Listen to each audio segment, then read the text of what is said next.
Cybernetics was a term coined by a guy called Wiener in about the 1940s. Lean is dealing with what we call first order cybernetics, which is observing the system. And you go and you observe the system, and the system is a bunch of processes that do stuff. And lean is essentially that, the processes you're observing. Second order cybernetics is where it actually happens, which is the system being observed, which is what you're observing within the system, which is the interactions, the people, the personalities, the interactions between those personalities, and all the various bits and bobs that make up the thing called work. Lean only deals with the first order, because nobody implements the second order. When you look at the Toyota production system, it's everything. It's management, the ethos, the culture.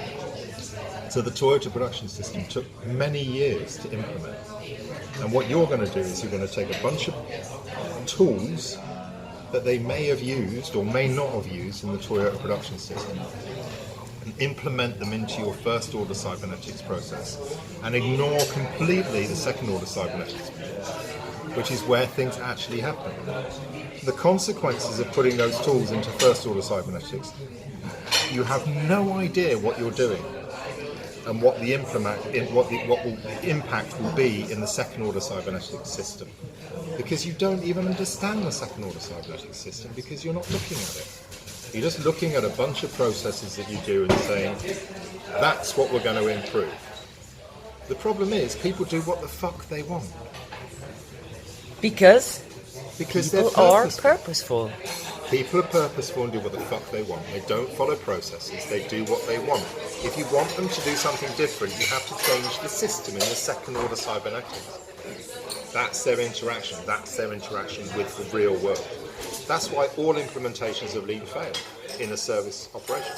And you'll hear that in hospitals we've implemented Kanban and we've implemented these process improvements and it's been a huge success. It hasn't.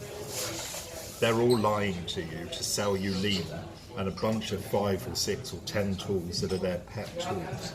The reality is it makes no real difference to your bottom line in the hospital. Apart from people leave, people get disenfranchised, people are not that interested in you anymore. What you do is you disenfranchise people from the work because you're not focusing on the second order cybernetics problem. That's why Lean fails.